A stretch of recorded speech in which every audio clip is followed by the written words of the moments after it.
अब मैं उन बातों को नहीं दोहराऊंगा अपने वक्तव्य में जिन बातों को अग्रिम वक्ताओं ने कह दी। यह जो आपका विषय है आज का भारतीय जीवन में, लोक जीवन में, राम आखिर राम को किसने लाया धरती पर? राम क्यों आए? इस पर कोई वक्ता नहीं बोले। राम को किसने लाया और राम क्यों आए? इस धरती की पहली संतान मनु थे, जिसके हम लोग संतान, उनकी कौन है? मनु की संतान मानव, मनु की संतान और धनु की संतान कुरु की संतान, कौरव पांडु की संतान, उसी तद्धित प्रत्यय से बना हुआ। तो मानव जिनकी संतान है वो मनु थे और उनकी पत्नी शत्रुपा थी, और दोनों एक साथ तपस्या कर रहे थे।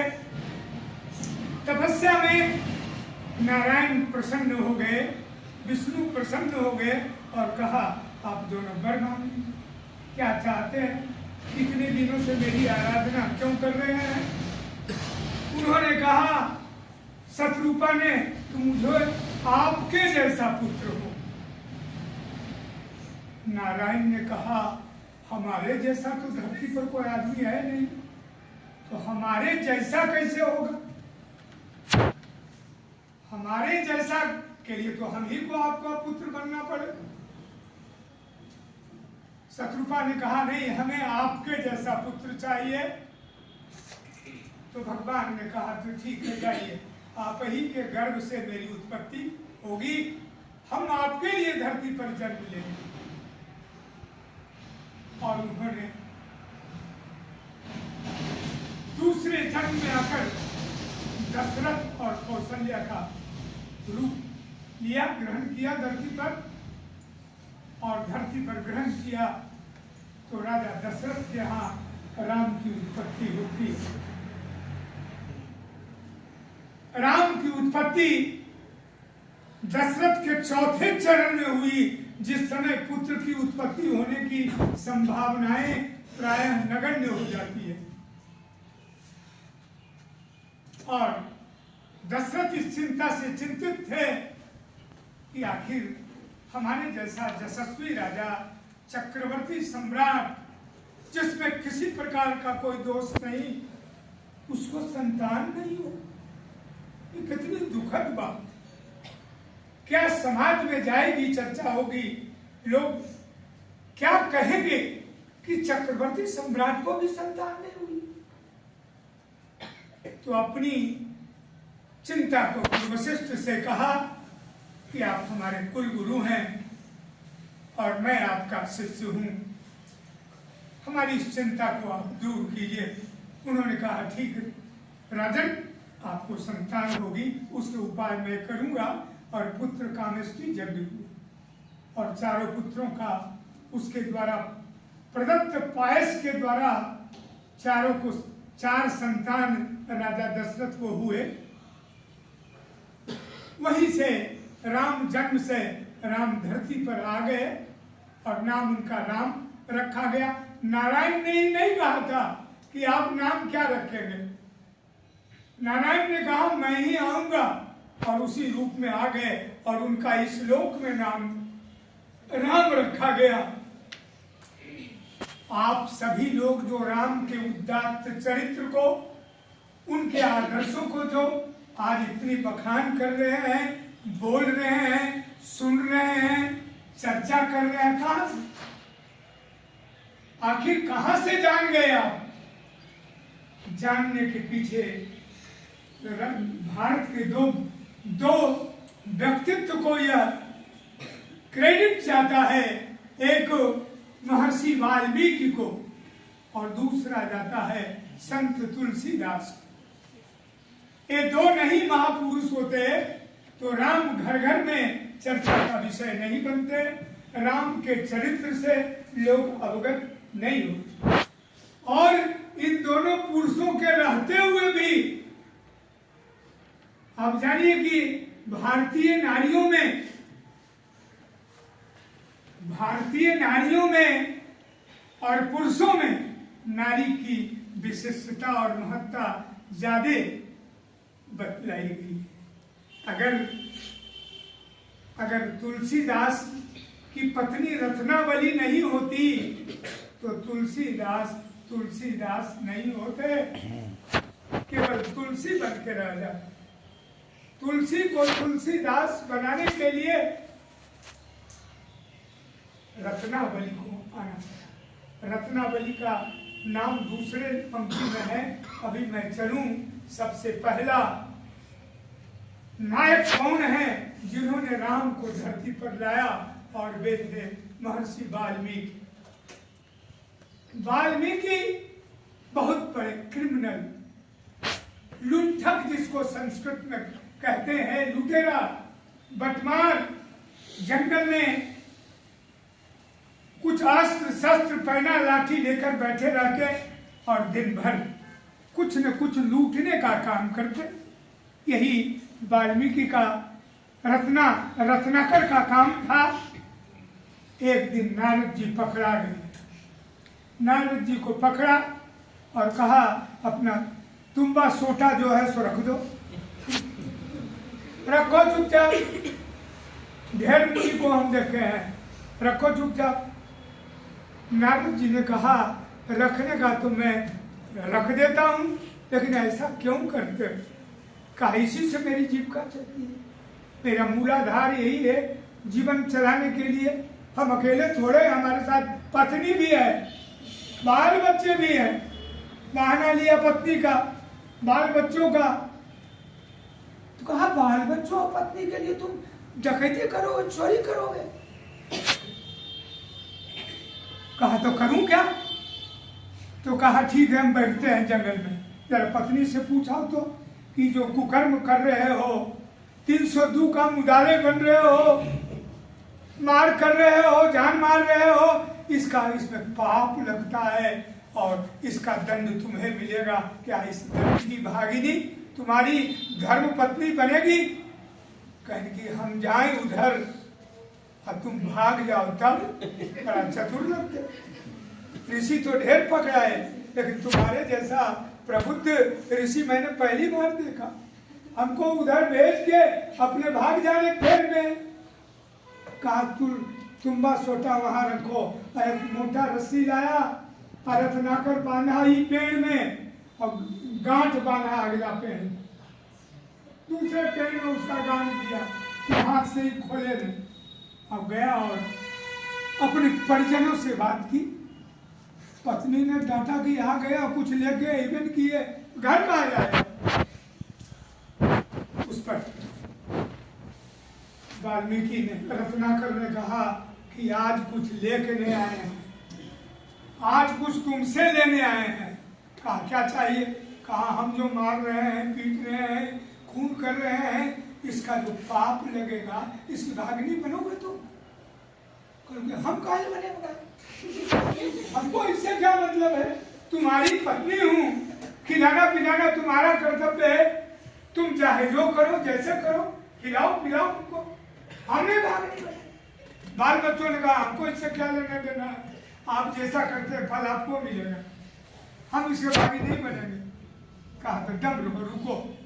तुरंत आए, उल्टे पांव दौड़ा हुआ आया और नारद जी के पैर पर गिर गया। सरकार तो कोई तैयार नहीं, अपना तुम्बा सोटा लीजिए और आपका कोई हम सीधे झपटेंगे नहीं, और हम बरखा रस्सा खोलते हैं और आप जाइए सरकार, आपने मेरी आंख खोल दी।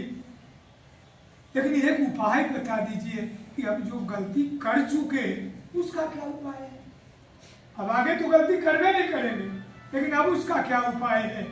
कहा उपाय है राम नाम का, श्री राम नाम का स्मरण करो, जप करो। कहा श्री राम नाम तो हमको बोलने नहीं आते, हमने पढ़ा नहीं है, लेकिन किसी प्रकार से किसी प्रकार से कुछ राम नाम उल्टा ही सही बोलने लगा। और बोलते बोलते राम नाम की संगति से अब उनके संस्कार में परिवर्तन होने लगा। एक दिन भारद्वाज ऋषि, जो उनका परम शिष्य बन गए थे, उनकी विचारधारा से, उनकी मानवता से, उनके ज्ञान से, उसके साथ तमसा नदी के तट पर गए। तमसा नदी के तट पर क्या दृश्य देखा कि दो पक्षी, क्रौंच पक्षी जिसको कहते हैं बगुले की आकृति का होता है, एक नर था एक मादा था, यानी एक स्त्री थी और एक पुरुष था। दोनों आपस में चोंच मिला रहे थे, प्रेमालाप कर रहे थे। और उसी समय वाल्मीकि ने उस दृश्य को देखा। और उसी समय in the nick of time एक व्याधा भी देख रहा था उस क्रौंच पक्षी को। दो आंखें इधर देख रही थी और दो आंखें उधर देख रही थी, लेकिन दोनों आंखों की विचारधाराएं अलग थी। व्याधे की विचारधारा थी कि मैं बाण चलाऊं और एक की हत्या करूं, और वाल्मीकि की निगाह में करुणा थी, दया थी। कितना सुंदर प्रकृति ने कितना सुंदर इस जीव को बनाया है, कितना प्रेम कर रहा है। और उसी समय व्याधे ने बाण चलाया और वह जो क्रौंची का पति जो क्रौंच था वो मारा गया और खून से लथपथ पंख वाला लुढ़क गया, गिर गया। खून से उसके पंख भीगने लगे। उस दृश्य को वाल्मीकि ने देखा और वाल्मीकि के मुखारविंद से एक श्लोक निकला, मां निषाद प्रतिष्ठां त्वमगम शाश्वती समा जत क्रौंच मिथुनादेकमवधि काम मोहितम। इस श्लोक का अर्थ है, मां निषाद प्रतिष्ठां त्वमगम। हे व्याधे, हे निषाद, तुमको जीवन में कभी भी प्रतिष्ठा नहीं मिलेगी, सम्मान नहीं मिलेगा, क्योंकि तुमने क्रौंच के जोड़े में से, क्रौंच मिथुनाद, मिथुन माने जोड़ा, क्रौंच मिथुनाद एकम अवधि, एक को मार दिया। इसलिए तुम जीवन में कभी भी सम्मान की दृष्टि से देखे नहीं जाओगे। जहां जाओगे तुम्हें अपमान मिलेगा।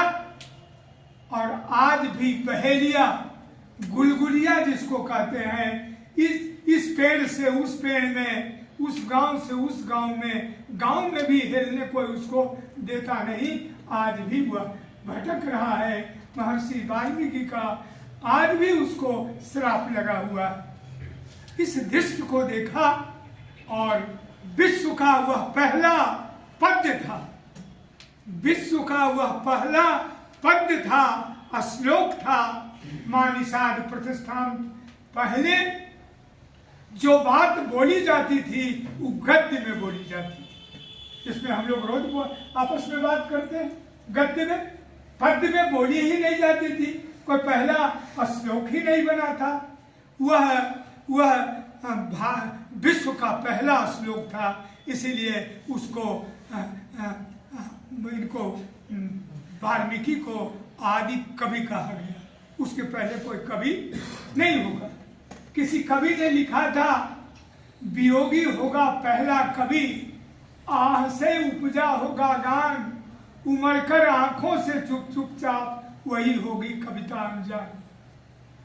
जो कवि जिसने कारुणिक दृश्य को देखकर जिनके आंखों से आंसू निकलता हो, आंसू का तार और हृदय, इन दोनों से कनेक्शन है। जब यह द्रवीभूत होता है हृदय में कुछ वैसी वेदना की अनुभूति होती है, तब आंख उसको स्पष्ट करता है कि ये आदमी दुखी। आंसू क्या होता है? आंसू निकल हृदय के स्पंदनशीलता के कारण। और वही वाल्मीकि ने उस श्लोक को कहा, लेकिन त्वरित वाल्मीकि स्वयं रोने कि आज जीवन में मैंने क्या कर दिया। एक व्यक्ति को श्राप दे दिया, अब क्या होगा? मैंने श्राप दिया, अब उसको जीवन भर श्राप भोगना पड़ेगा। गलती उसने की, लेकिन मैंने भी तो गलती कर दी। हमारे जैसे व्यक्तित्व को श्राप देना नहीं चाहिए था, श्राप दे दिया। तब भारद्वाज ने फिर उसी श्लोक को वाल्मीकि से कहा कि मां निषाद प्रतिष्ठान त्वमगम शाश्वती समान जब क्रौंच मिथुनादेकमवधि काम मोहितम। तब वाल्मीकि को संतोष हुआ कि हमारे दिए गए श्राप का अप्रूवल, अनुमोदन हमारा शिष्य भी कर रहा है, इसका मतलब मैंने गलती नहीं की है। और आश्रम में आए, आश्रम में आकर बैठे, पूजा उन्होंने वंदना की। उसी समय ब्रह्मलोक से ब्रह्मा उस आश्रम में आते हैं और वाल्मीकि को कहते हैं कि अभी अभी जो श्लोक आपने नदी के तट पर जो आपके मुखारविंद से निकला है वह आपका श्लोक नहीं है। सरस्वती भगवती ने आपकी जिह्वा पर वह पहला श्लोक लिया है, इसलिए इसी छंद में आप राम के चरित्र को लिखेंगे। सप्तकांडात्मकम रामायणम, 7 कांडों वाले आप रामायण की चर्चा करें जो संसार के लिए लोकोपयोगी होगा। आपने लिखा लोक जीवन में लोकोपयोगी होगा। उस पुस्तक को पढ़कर लोग अपने जीवन की दिनचर्या को सुधारेंगे, बदल जाएंगे, सबका जीवन बदलेगा।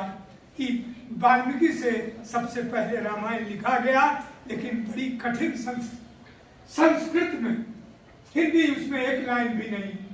इसलिए दूसरे काल में अब तुलसीदास जी आते हैं।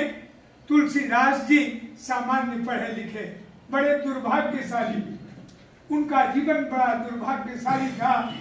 जन्मते के साथ मुंह में 32 दांत। लोगों ने देखा तो माथा ठोका कि बाप रे बाप, ये कैसा बच्चा पैदा दिया है कि 32 दांत मुंह में है। और माँ मर गई, पिता मर गए, एक चुनिया नाम की एक भाई ने पालन पोषण किया, अंत में वो भी मर गई। तो नरहरि दास जैसे एक गुरु मिले, उन्होंने कहा चाहे जो हो मैं इस बच्चे को शिक्षित करूंगा। और थोड़ा पढ़ाया, बहुत नहीं पढ़ाया, प्राइमरी पिंडा था, लोअर स्कूल की तरह कुछ पढ़ाया लिखाया और ब्राह्मण प्रीति करने लगे और शादी हो गई। अब देखिए भाग्य का परिवर्तन होता है। पत्नी आ गई और तुलसीदास का मन पत्नी में इतना आसक्त हो गया, जो आसक्ति का पैमाना था, पराकाष्ठा थी, उतनी आसक्ति पत्नी में होने की कोई आवश्यकता नहीं। जहां इतनी आसक्ति होती है मैक्सिमम हानि होती है, लेकिन कभी कभी फायदे की वस्तु भी हुआ होती।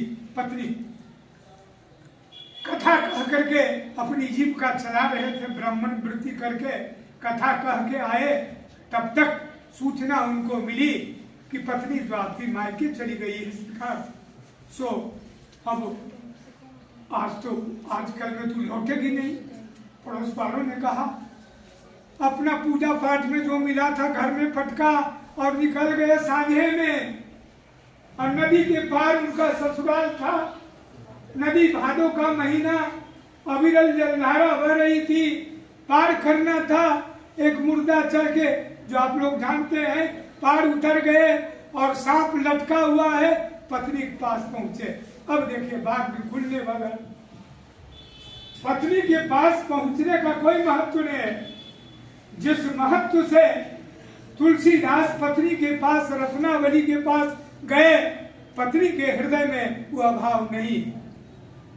पत्नी ने जब देखा, दरवाजा खोला, नीचे से नहीं गए कि सब जग जाएगा, ऊपरे से ऊपर चले गए। पत्नी ने दरवाजा खोला तो देखा कि पतिदेव है, और उन्होंने फटकार लगाई कि अर्धरात्रि में किसका मोबाइल बज रहा है, बंद करो, उसको अभी स्टॉप कीजिए। हाँ बंद कीजिए। कहा कि अर्धरात्रि में वर्षा हो रही है, कैसे नदी पार किया, कैसे ऊपर चढ़ गए, सारी चीजों के बारे में जब सुना कहा लज्जा नहीं आती। इस जो पंच भौतिक, जो हम तो सुधार के बोल रहे हैं, पंच भौतिक का उन्होंने बिगाड़ के इसको कहा कि देह मांस खून पीप का जो यह शरीर निर्मित है, इस पर इतनी आसक्ति अगर भगवान में आप रखते तो आपकी जिंदगी सुधर जाती। लानत है आपकी जिंदगी पर ऐसे व्यक्तित्व कि मैं अर्धांगिनी रहूं, कि हमको कबूल नहीं है। आपको चुल्लू भर पानी में डूबना चाहिए। इतनी बात अगर कोई पत्नी किसी पति को उस अवस्था में कहेगा जिससे मिलने के लिए लाश को लाश नहीं समझा, सांप को सांप नहीं समझा, उस पर घड़ों पानी पड़ा, तुलसी पर घड़ों पानी पड़ा और सारी वासना उनकी खत्म हो गई और उसने दरवाजे पर ही पत्नी के चरणों अपना मस्तक टेक दिया, कहा जाओ अब हमें पत्नी की जरूरत नहीं, तुमने मेरी आंख खोली। और अंत में तुलसीदास ने कोरे कागज के पन्नों को तुलसी दल जैसा बना दिया। ऐसी कागज उठाई जिस कागज को उन्होंने लिखना शुरू किया, राम भक्त में अपने आप को लीन कर दिया। कहाँ की पत्नी, कहाँ गई दुनिया, शिष्टाचार, चरित्र, अपनी कलम और कागज के द्वारा सबसे पहला श्लोक लिखा। किसने लिखा? जो पत्नी के प्रेम में इतना मदान्ध था। यहीं से रामचरितमानस का शुरुआत होता है, जो श्लोक को मैं बोल रहा हूं। वर्णानाम अर्थ संघानाम रसानाम छंदसामपि मंगलानां च कर्तारो वंदे वाणी विनायको। सबसे पहले गणेश और सरस्वती की वंदना की कि मैंने जीवन में कभी कुछ लिखा नहीं, आज बड़ा उद्देश्य लेकर, हे मातेश्वरी, हे गणेश, मैं अब राम का चरित्र लिखने के लिए मैं बैठ रहा हूं। वंदे वाणी विनायको। उसके बाद कहा भवानी शंकरौ वंदे श्रद्धा विश्वास रूपिणो याभ्याम बिना न पश्यन्ति सिद्ध स्वांत अस्तमेश्वरम। फिर पार्वती का और शंकर की वंदना। और इसी प्रकार दुष्टों की भी वंदना की, मित्रों की वंदना की, देवताओं की वंदना की, और तब जाकर सप्त कांडात्मकम रामचरितमानस की रचना हुई, जिसमें सबसे सुंदर कांड सुंदर कांड को माना गया। 7 कांडों में बाल कांड है, अयोध्या कांड है, किष्किंधा कांड है, अरण्य कांड है, लंका कांड है, लेकिन एक कांड का नाम प्रासंगिक नहीं। एक कांड को तुलसी ने लिख दिया सुंदर कांड। इसका कोई प्रसंग से वर्णन मतलब नहीं था, और उसमें पहला श्लोक लिखा राम के बारे में और हनुमान के बारे में।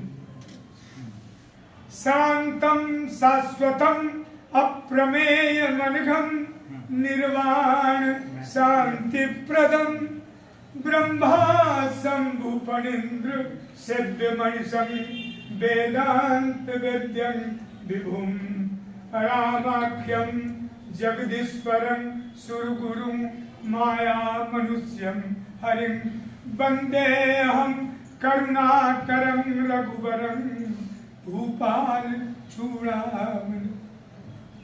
ऐसे कई श्लोकों को लिखा। कौन लिखा? जो पत्नी के प्रेम जाल में, प्रेमासक्त की वासनात्मक भावना में जो इस प्रकार जुड़ा हुआ मदान्ध था, लेकिन पत्नी के सदुपदेश ने उसकी दिशा बदली। तो पत्नी चाहेगी अपने पुरुष को सन्मार्ग पर लाने के लिए, तो पुरुष बदल सकते हैं, उनका चरित्र बदल सकता है, उनके कर्तव्य बदल सकते हैं। यह भूमिका भारतीय नारी की है, ऐसा गोस्वामी जी ने स्वयं साबित करके दिखाया। और इस प्रकार रामायण की रचना हुई। अब कह रहे हैं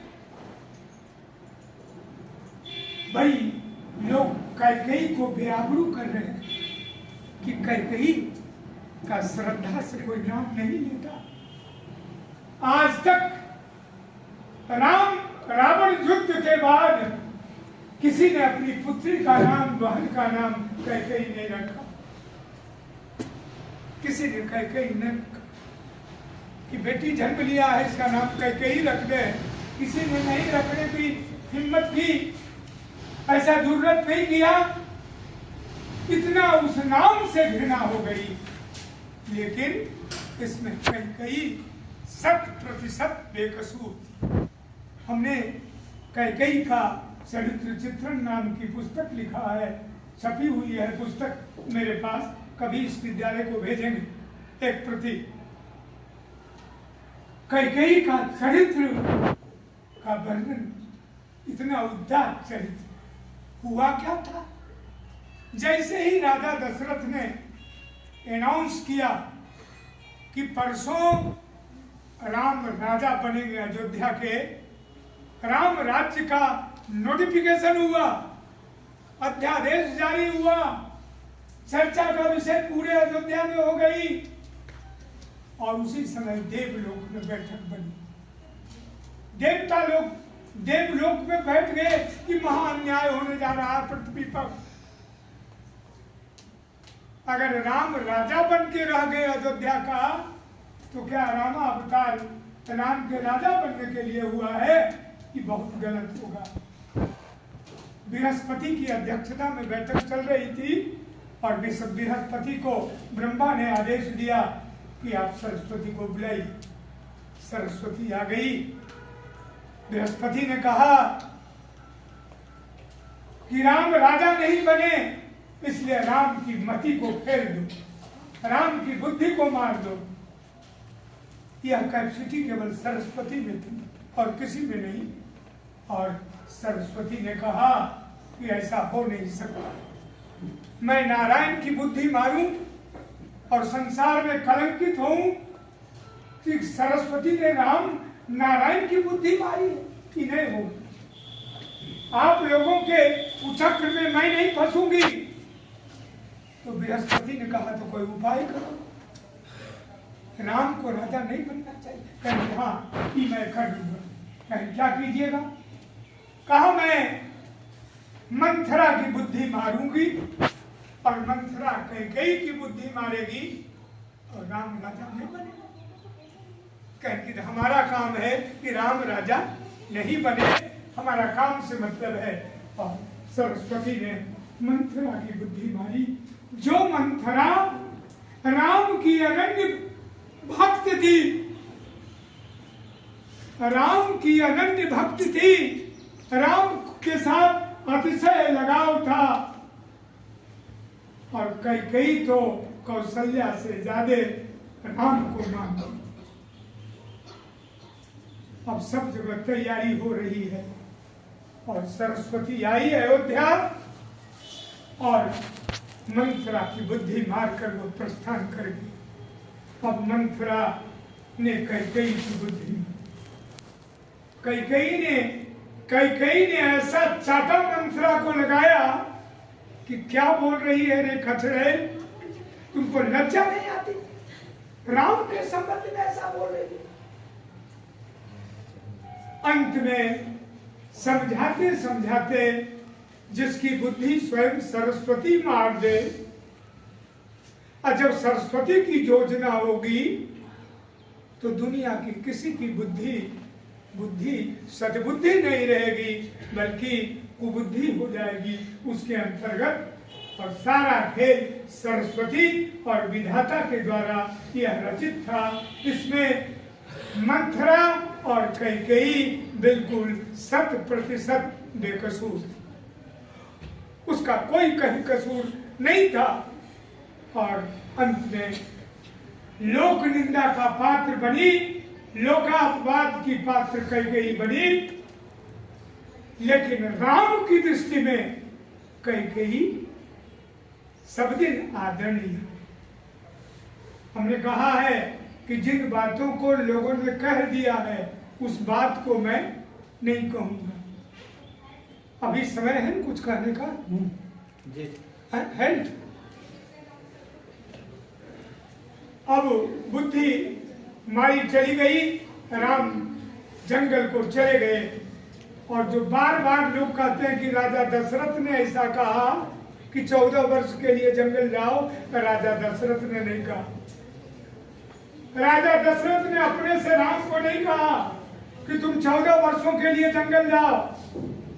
इस बात को कैकेयी ने अपने मुखारविंद से राम को कहा कि तुम्हारे पिता अभी नहीं बोल सकते अपने मुंह से।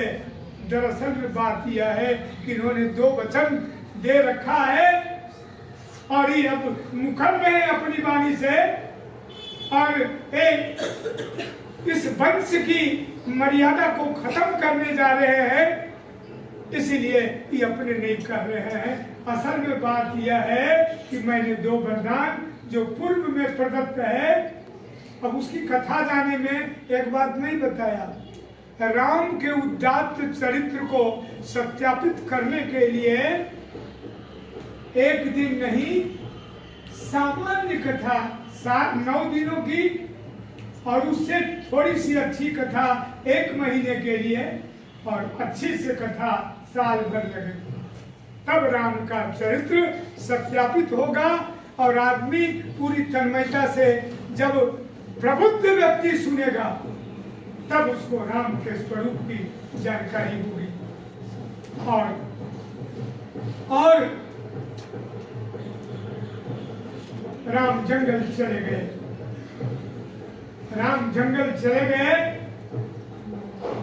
जंगल के कितने कष्ट हुए सबों ने सुना देखा, लेकिन राम उस समय हतप्रभ हो गए जब सीता का अपहरण हो गया। ये सब अभिनय था, सब अभिनय था। नारायण का भी उसमें संजोग था। और अपहरण सीता का हुआ और सीता रोते जा रहे हैं। सीता रोते चली गई और राम और लक्ष्मण भी हार्दिक रूप से, चाहे अभिनय के रूप में हो, बिलखते हुए ये दोनों भी जा रहे हैं। और जाते जाते उन्हें सबरी के पास भी जाना था। कि राम जन्म के बाद मतंग ऋषि ने पहले ही कह दिया था सबरी को कि सबरी मैं जा रहा हूं। किसने कहा? मतंग ऋषि ने। मैं जा रहा हूं लेकिन तुम यहीं पे रहना। नहीं रहेंगे तो अकेले जंगल में मैं अकेली क्या करूंगी? कहेंगे तुम्हारे पास राम आ गए, तुम्हारे पास राम आएंगे, चिंता मत करना। मतंग कह रहा है अभी सीता का वनवास नहीं हुआ। मतंग ऋषि पहले ही कह दिए कि राम आएंगे और तुम्हारे आश्रम में आवेंगे। भला एकांत में वो कुटिया में जंगल में रह रही है और वहां सबरी से मिलने राम कैसे चले आए? लेकिन मतंग ऋषि ने कहा है और इसी एक दृढ़ निष्ठा के कारण वह सबरी प्रत्येक दिन उस जंगल के पगडंडी को प्रतिदिन झाड़ू से साफ करती है और देखती है, फूल लाती है, अच्छे फलों को लाती है। इस पर एक कवि ने लिखा, एक कवि ने लिखा है बोलते बोलते तुमने कुछ गाया है अपने प्रवचन में? राजू ने भी दो चार लाइन गाई है और एक मैडम ने भी गाया है बड़े सुंदर गीत को। सबरी क्या कर रही है? सबरी अंगना बुहारे, आज घर राम जी आई है ना, सबरी रहिया बुहारे, आज घर राम जी आई है ना, राम जी आई है ना, भगवान जी आई है ना, नित उठी अंगना बुहारे, आज घर राम जी आई है ना। और एक दिन एक बड़ेचर वन में घूमने वाला व्यक्ति ने सबरी को कहा, ठीक है राम जी आते आश्रम से निकलो देखो। और राम और लक्ष्मण दोनों पधार गए हैं और उनकी पूरी आओ भगत, क्या खिलाऊं, कहाँ बैठाऊं, क्या स्वागत करूं। लेकिन राम का उद्दात चरित्र, राम ने उसके जूठे पैरों को जो खाया तो टेस्ट उसका क्या मिला सो तो राम जाने।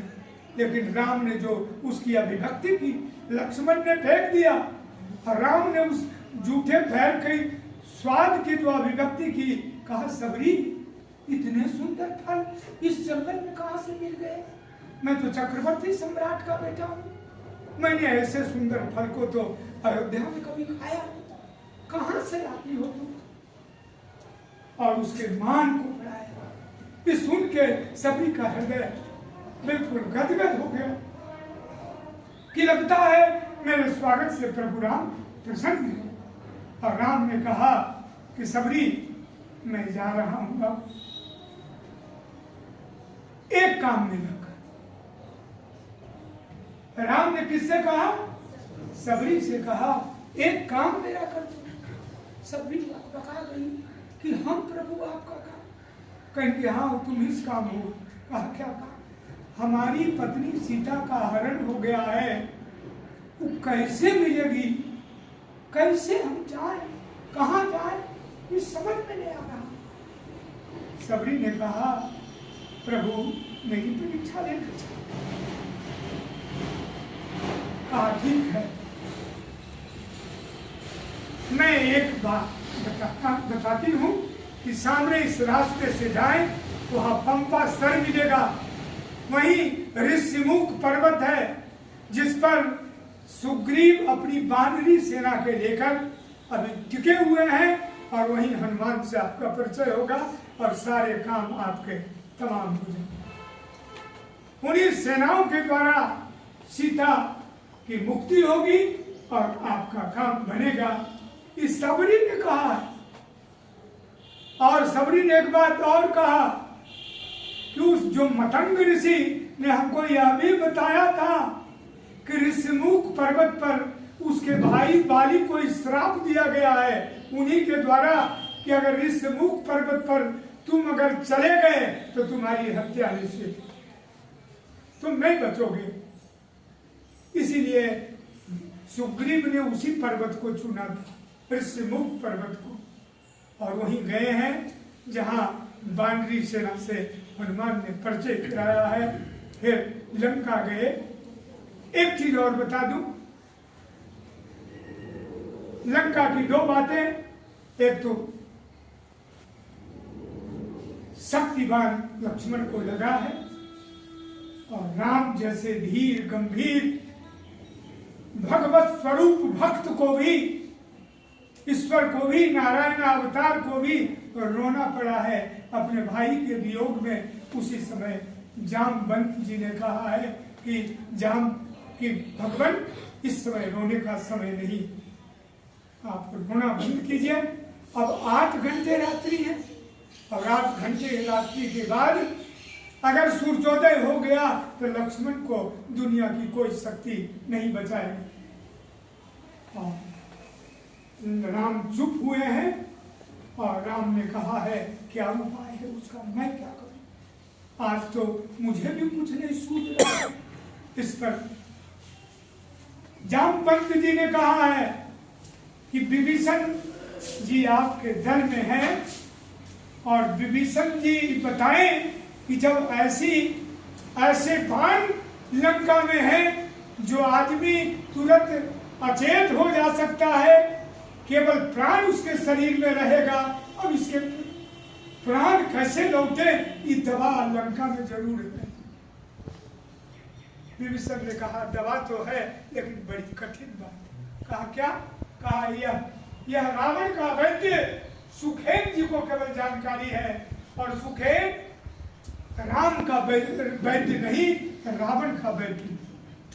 तो कोई भी वैद्य अपने शत्रु पक्ष की चिकित्सा नहीं करे। अगर लंका या पाकिस्तान से हिंदुस्तान का युद्ध हो और पाकिस्तान का सेना का एक आदमी मारा जाए और मरने पर हो, तो उसको जिलाने का उपाय कोई सोचेगा? हिंदुस्तान का आदमी नहीं सोच सकता। इतनी बात सुनने के बाद राम और रोने लगे। कहेंगी तो भारी मुश्किल बात है। हनुमान ने कहा प्रभु रुकिए, अभी रुकिए, हनुमान जीवित है। मैं पूरी वचनबद्धता के साथ कहता हूँ, सुखेन आएगा और सुखेन उपचार करेगा, कि हनुमान का वादा है।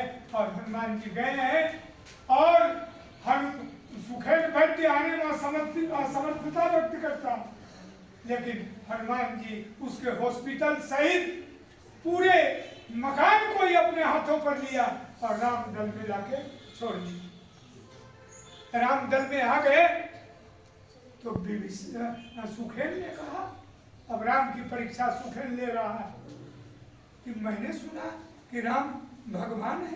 ये भगवान क्या? ये तो अपहरण करता है, इसने तो मेरा अपहरण कर लिया है। ये कहाँ का न्याय है? भगवान कोई कैसे कर सकता है? हम राम के वैद्य तो है नहीं, हम तो रावण के वैद्य हैं, और ये हमारा अपहरण कर लिया है। राम ने हनुमान को कहा, रावण, हे हनुमान सुनो, इनको जैसे लाया है आदर के साथ लंका पहुंचा दो।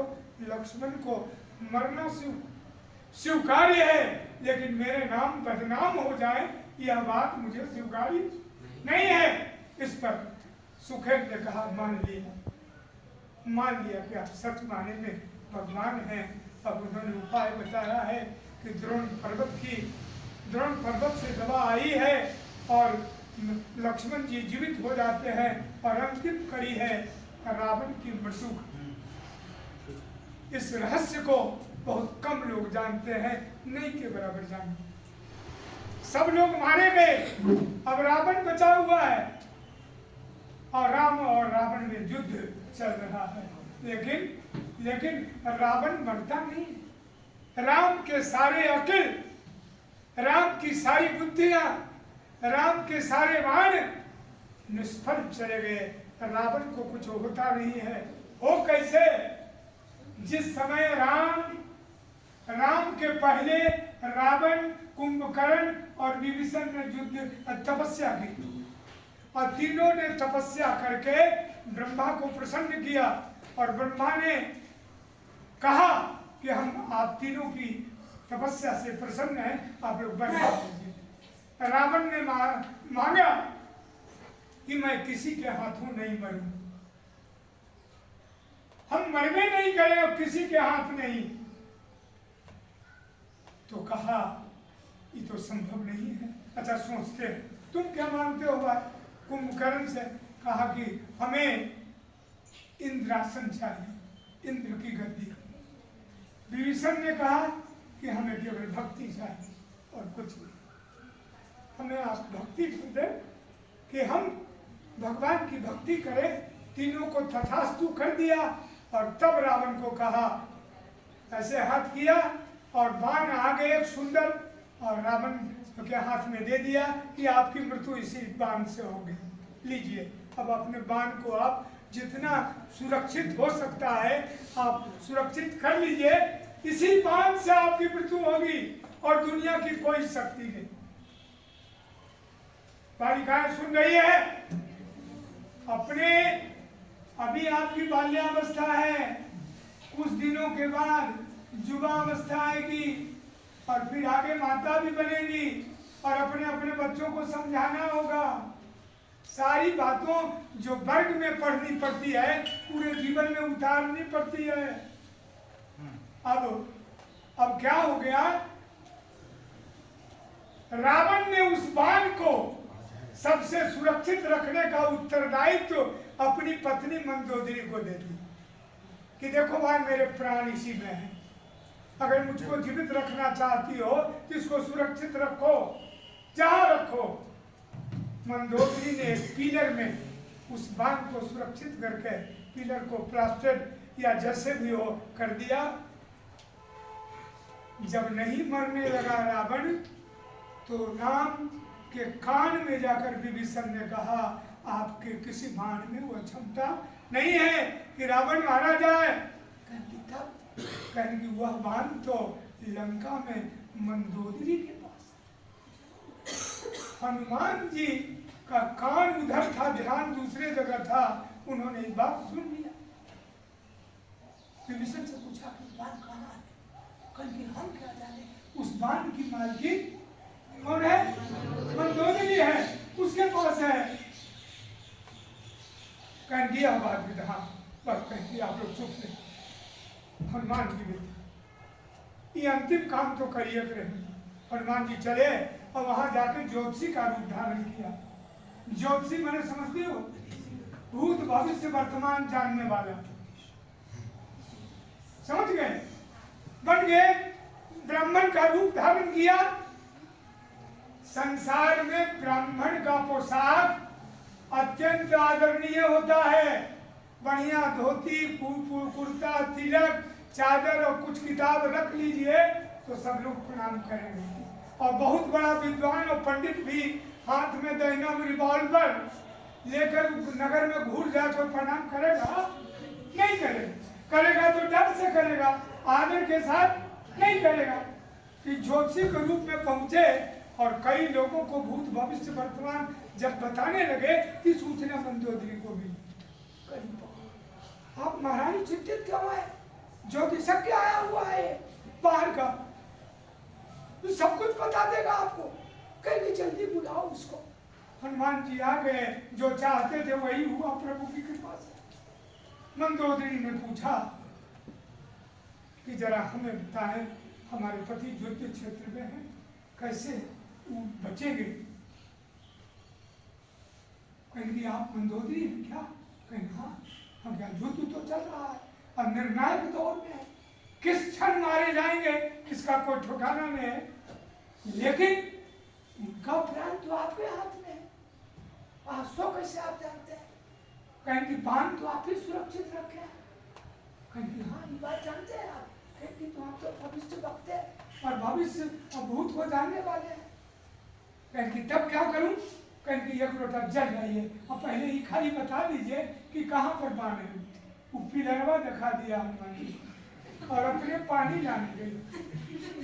इतने तो मौके था, हनुमान जी लात मारा, पत्थर तोड़ के भराया, बाण निकला और जब तक वो पानी लेके आई तब तक हनुमान पानी लेकर उड़ गए आकाश मार्ग से और राम दल में लगे प्रभु राम के हाथों में दिया और उसी से रावण की। लेकिन उसके बाद भी रावण मारा गया, लेकिन प्रभु राम ने अपनी सब जगह मर्यादा कायम रखी। चाहे पुत्र के रूप में, चाहे भाई के रूप में, चाहे पति के रूप में, चाहे पुत्र के रूप में, चाहे राजा के रूप में, सब जगह राम ने अपनी मर्यादा कायम रही। इसीलिए उनका नाम मर्यादा पुरुषोत्तम श्री राम नाम पड़ा। और आज भी राम को देखा नहीं, लेकिन बिना राम का नाम लिए हुए रात में नींद। ये हम लोगों की स्थिति है। अनेक शास्त्रों को पढ़ा, राम को देखा नहीं, लेकिन एक शक्ति की, परोक्ष शक्ति की अनुभूति मन के अंदर होती है कि उनका नाम लेने से काम होता है। आज भी कहीं कोई डर रहा है तो तुरंत कहता है जय हनुमान ज्ञान गुण सागर जय कपीस तुम लोग उजागर रामदूत अतुलित बल, और फिर भाई दूर हो गया। यही अंतर्भूति सहायता है, चाहे राम की हो चाहे हनुमान की हो। आपके अंदर जो भावना है वो भावना से आप अभिभूत होते हैं। इसी प्रकार राम का नाम लेते चले, राम का चरित्र अपनाते चले। आप जहां हैं अपने सदाचार को, अपनी गुणवत्ता को, अपने आचरण को बिगड़ने नहीं दे।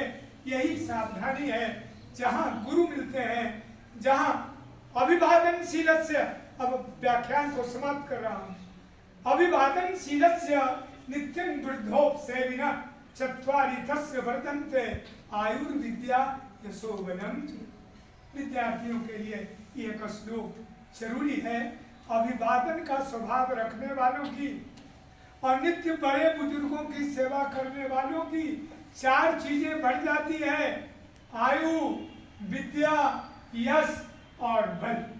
हमने अपने बचपन में मैट्रिकुलेशन की परीक्षा तक पैर में चप्पल नहीं था, पैजामा में भी नीचे जो फट जाता था सिया हुआ था, और बोर्ड एग्जामिनेशन देने गए थे, पढ़ते थे करासन के तेल की डिबरी से, जिसका पुलिया सवेरे नाक साफ करने में काला काला निकलता था, और पढ़ा और डबुले में पीएचडी किया। पत्नी मिली 3री श्रेणी, पत्नी क्या मिली 3री श्रेणी पास, 3रा क्लास पास, पत्नी मिली डबुल पीएचडी की। अब पत्नी की खूबी आप जान, पत्नी बहुत सुंदर नहीं थी। पत्नी चूंकि देखकर मैरिज होता नहीं, जो मिल गया भगवत कृपा, पत्नी तो मिल गई जैसी मिलनी थी, लेकिन उस पत्नी की ख्वाहिश जानी। जब हम टीचर होके यहाँ आ गए तो पत्नी ने कहा कि आप केवल बीए पास हैं, आपके स्कूल में 1-2 टीचर होते हैं एमए पास भी है, क्या आप एमए नहीं कर सकते हैं? पत्नी ने कहा, कौन पत्नी जो 3री श्रेणी पास है? और मैंने कहा क्या तुम्हारी दीदी इच्छा है, करिए में कीजिए। अब 3 बजे भोर से मास्टर होकर हाई स्कूल राजगीर का, हम अपने रूम में बैठे हुए हैं, पत्नी पानी छीट कर जगा दिया और कहा उठिए 3 बज रहा है, अब पढ़िए परीक्षा का, और चाय ना दिया कि नींद नहीं आवे। और पत्नी की इस ख्वाहिश से मैंने एमए फर्स्ट क्लास पास किया, रिजल्ट हुआ। पत्नी ने कहा कि सुनते हैं कुछ लोग एमए के बाद पीएचडी करते हैं, आप क्यों नहीं पीएचडी किया? आप क्यों नहीं पीएचडी किया? क्या कमी आप में है? पत्नी तो हमारे गुणों से अवगत हो रही थी, लोग हमारे शील और स्वभाव से सबसे पहले अवगत कौन होती है? पत्नी होती है। पत्नी ने कहा कि सुनते हैं एमए पास करने के बाद बहुत लोग पीएचडी है। हमने कहा कि पीएचडी करने से हमारे वेतन में कोई फायदा नहीं होगा, कहीं कि वेतन में मत फायदा हो, डॉक्टरेट तो कहाइएगा, आपके नाम डॉक्टर जयनंदन पांडे तो लिखाएगा। उनकी भी आपकी इच्छा है तो हाँ। अब देखिए 2-3 मिनट फुर्सत है, अब विराम दे रहे हैं हमारे लिए। अब कॉपी देखने के लिए गए हुए थे इंटरमीडिएट की, इंटरमीडिएट मैंने समझती हूँ +2 की परीक्षा की कॉपी देख रहे थे किसान कॉलेज में। हम भी परीक्षक थे, कॉपी बट गई, सवाल बट गया, सब लोग कॉपी देखने लगे और हम कलम को मुंह में लेके बैठे हुए हैं, हम एक को कॉपी नहीं देख रहे हैं। फिर एग्जामिनर ने कहा कि पांडे जी आप हाई स्कूल से आए हैं? उनकी जी +2 का क्लास चलता है इसलिए आए हैं कि कॉलेज वाले सब कॉपी देख रहे हैं और आप मुंह में कलम लगाए हुए, क्या सवाल समझ में नहीं आ रहा है क्या? फिर एग्जामिनर ने पूछा, बाल कॉलेज के थे वो? हमने कहा सवाल तो समझ में आ रहा है, लेकिन कैसा कॉलेज के प्रोफेसर है जिनको सवाल नहीं समझ में आ रहा? फिर क्या बात है? हम की जो सवाल है उसकी कॉपी नहीं है, या जिसकी कॉपी है उसका सवाल नहीं, ये कैसे हो सकता है? तुरंत कोऑर्डिनेटर को बुलाया, एक जादव जी थे कोऑर्डिनेटर, उनको कहा उन्होंने कि देखिए टीचर ऐसे बोल रहा है, कहीं कि इनका दिमाग खराब, यही लाइन कहा था, इनका दिमाग खराब था। और फिर चला गया कह के कॉपी ढूंढ गया, कोई 12 देखा, कोई 14 देखा, कोई 11 देखा, कोई 9 देखा। हम उठे और चले गए प्रिंसिपल के पास कि आपके सेंटर पर महान अन्याय हो रहा है। कहीं क्या हो रहा है? हमने कहा जो कॉपी है उसका सवाल नहीं है, या जो सवाल है उसकी कॉपी नहीं है, देखी जा रही है। कोऑर्डिनेटर को बुलाया, कहा क्या कहा इनको, इनका दिमाग खराब है, ये दिमाग खराब जैसे आदमी दिख रहे हैं, जल्दी जाओ। ऐसे ही कहा प्रिंसिपल ने, देखो अष्टम पत्रगिरी में कॉपी और सवाल की फिर से समीक्षा करो। तो उधर से दूसरा सवाल लेके और ठिसुआल मुंह आया, आसमान घटी हो गई, ये ठीक है कह रहे हैं। सवाल ऑप्शनल पेपर का दे दिया और कॉपी कंपलसरी का। अब हेड एग्जामिनर और कोऑर्डिनेटर और जो 12 प्रोफेसर कॉपी देख रहे थे, सब हमारे सामने, हम तो हाई स्कूल से गए थे, प्लस टू विद्यालय से, सब हमको देखने लगे। शाम में क्या हुआ, छुट्टी हुई, हेड एग्जामिनर ने अपना सारा अधिकार और कर्म सब हमको झोला सौंप दिया, कहा मैं केवल दस्तखत करूंगा, कल से आप हेड एग्जामिनर होंगे। कॉलेज के प्रोफेसर हैं, हाई स्कूल का मैं टीचर हूँ, हमको सारा उत्तरदायित्व दे दिया। और अंतिम दिन जिस दिन छुट्टी हुई, उन्होंने कहा कोई काम हमसे होगा तो हमसे जरूर कहिएगा जीवन में। हमने कहा काम होगा नहीं, काम है, कहीं क्या, हमको पीएचडी करनी है। और कोई आदमी पीएचडी कराता नहीं, कहता है 50,000 लेंगे, 60,000 लेंगे, 70,000। उस समय जिस समय मैं 86 में कर रहा था, कहेंगे तो ठीक है, मैं आपका गाइड बनूंगा और आपको पीएचडी कराऊंगा। और फिर पीएचडी हुए। इतने पर हमारी पत्नी की जिजीविषा शांत नहीं हुई। कौन क्लास पास? तीसरी श्रेणी पास। महिलाएं भी सुने, तीसरी श्रेणी पास। मेरी पत्नी ने कहा कि सुनते हैं कि कुछ का राष्ट्रपति पदक मिलता है। आपके स्कूल में खुद आपके प्रिंसिपल को मिला, आपको राष्ट्रपति पदक क्यों नहीं मिला? आप इतना साफ धोती कुर्ता पहन के जाते हैं, तिलक लगाते हैं, शिक्षक की तरह दिख रहे हैं, पूरा नगर आपको जान रहा है, और आपको पीएचडी नहीं मिला। क्या नहीं मिल सकता है? हमने कहा क्या पीएचडी मिला में तो हमारे बस की बात नहीं है। लेकिन पत्नी की मनोकामना सिद्ध हुई। और जब हम राजगीर स्कूल के गेट पर 9:15 में उपस्थित होते थे, स्कूल 10 बजे से है, और मैं 9:15 बजे गेट पर हाजिर, बच्चे को घर से ट्यूशन पढ़ा के, और गेट पर खड़े हैं चपरासी, हम पर घुसा रहा है मने मन कि आप 9:15 बजे आ जाते हैं और हमको गेट खोलना पड़ता है। हमने कहा बहुआ यहाँ लड़कियां भी है खड़ी, लड़के भी हैं, अगर कोई अनहोनी हो जाएगी तो जनार्दन पांडे को सब लोग बुला के कहेंगे कि पांडे जी आपके रहते ऐसा हो गया, इसलिए मैं आता हूँ। कहें कि इसके लिए आपको राष्ट्रपति पदक नहीं मिलेगा। चपरासी ने कहा हमको। और अंत में नालंदा में हमारे सिद्धेश्वर बाबू प्रिंसिपल थे, उनकी विदाई थी और मेरा स्पीच चल रहा था और मैं मंच का संचालन कर रहा था। डीओ ने पूछा ये अध्यापक कहाँ के हैं? तो हमारे प्रिंसिपल सिद्धेश्वर बाबू ने कहा कि शिलाओं में अभी पदस्थापित है। कहीं की इनकी योग्यता क्या है? कहीं की डबल में और पीएचडी है। कहीं की हमसे अभी कार्यालय में मिलने के लिए कहिए। गए मिलने, कहीं की पूरा परिचय आप दीजिए, सब बताया। कहीं की आपका नाम कल मैं राष्ट्रपति पदक के लिए भारत सरकार को भेज रहा हूँ। इतनी बड़ी कृपा है। कहेंगे हाँ, अब जो मैं प्रश्न भेजूंगा, 18 सवाल भेजे थे हमको और उसकी किताब बना करके लिखा, तो कहेंगे यही भारत सरकार के पास जाएगा। और उसी पर मुझे राष्ट्रपति पदक मिला 2003 में।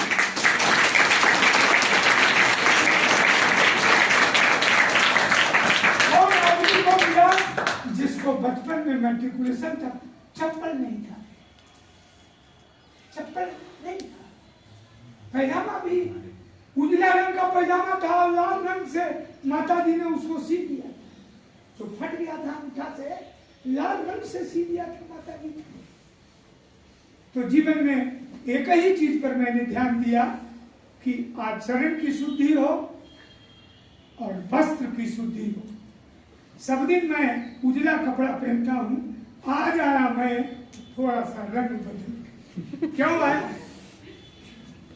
क्योंकि भगवान राम को यही प्रिय है पोशाक, इसलिए मैंने अपने अलमीरा से खोजा कि आज कौन कपड़ा पहनूं जो हमारे लायक हो और प्रभु राम को प्रसन्न हो। राम का गुणगान था। आज अफसोस एक बात की कि इतनी कम छात्राएं थी। हमें लगता है कि बार बार बच्चों के बीच उपदेश देने की बात हो तो पूरा प्रांगण भरा रहे और मैं स्पीच दूं। ये हमारे जीवन की सबसे बहुमूल्य समय होगा। और मैं आपको अपने प्रिय शिष्य, ये सुन लीजिए, डायरेक्टर आपके हैं और मैं आया तो पहले तो हाथ जोड़ा और फिर क्या किया? पैर छुआ, पैर छुआ। नवंति फलिनो वृक्षा नवंति गुणिनो जना। जो फला हुआ वृक्ष है वही झुकता है। आज उसके वक्तव्य से लगा कि एक मैच्योर्ड उम्र दराज अध्यापक वक्तव्य दे। रामायण का सांगोपांग विवेचन किया कि तो टोक दिया, नहीं तो ये हम जो बोलते हैं वो बोल देता। तो मैं बहुत प्रसन्न आप सबों के बीच में आज का समय मेरे लिए विधाता ने सुंदर समय की रचना की। आपका समय ज्यादा लगा है कि मैं मानता हूँ, लेकिन जीवन में कम समय ऐसे होते हैं जब कुछ सदुपयोग की बातें होती है। आप राम बनिए, रावण नहीं बनिए। आप पितृभक्त बनिए, पितृशत्रु मत बनिए। आप मातृभक्त बनिए, क्योंकि जीवन बाकी है और उसी को दीर्घजीवी होने का मौका। आज 75 वर्ष में आपकी जो 71 सीढ़ियां हैं, मैंने सीढ़ी गिनी है यहाँ तक पहुंचने में। अमेरिका आयु क्या है? 75। और मैं 10 बार ऊपर से नीचे आऊंगा और जाऊंगा एट ए टाइम, बिना रुके हुए। ऐसी ऊर्जा प्रतिदिन पैदल चलने से होती है। आज मैंने राजेश जी के पास सूचना भेजी कि मेरी अंगूठे में आघात लग गई है मेरी गौ माता की चूक से। हमारे पास एक गाय है, काली गाय, जिसको प्रणाम करके ही मैं चलता हूँ घर से कहीं भी। और उस माता जो बीमार पड़ गई थी, उसकी शुश्रूषा करा रहे थे और उसकी चूक से मेरे दाहिने पैर के अंगूठे में आघात लग गया और उसके चलते मैं पीड़ित हूँ। मौजा से झांपे हुए हूँ उसको कि सबको दिखाई नहीं पड़े और बरसाती चप्पल पहन के आई, क्योंकि उसमें बढ़िया से स्लीपर है, जा रहा है। और इसीलिए मैंने मोटरसाइकिल से सारथी को बुलवाया है और सारथी नारदीगंज के निवासी बड़े कुशल सारथी गए मुझको लाने के लिए, लेके आए। एक बार समूचे विद्यालय परिवार को दीर्घजीवी होने के लिए 84 के 2000 जो 84 है सुखमय 24, उसका सुखमय जीवन यापन के लिए और नरेंद्र मोदी को फिर से लाने के लिए जहां बन सकता है।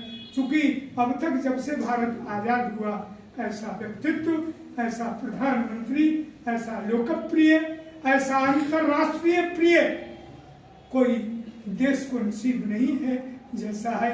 और मोदी जी को अपना कोई नहीं।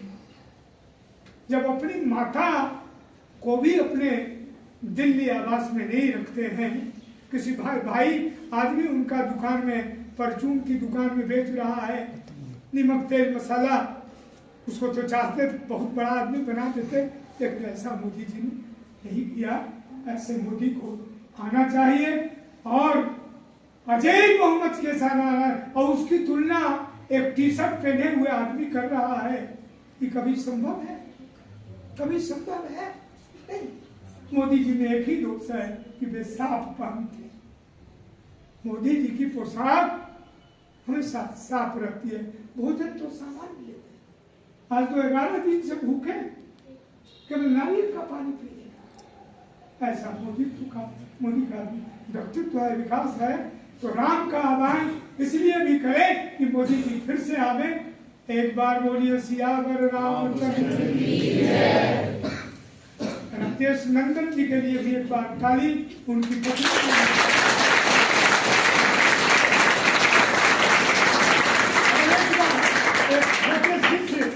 राजू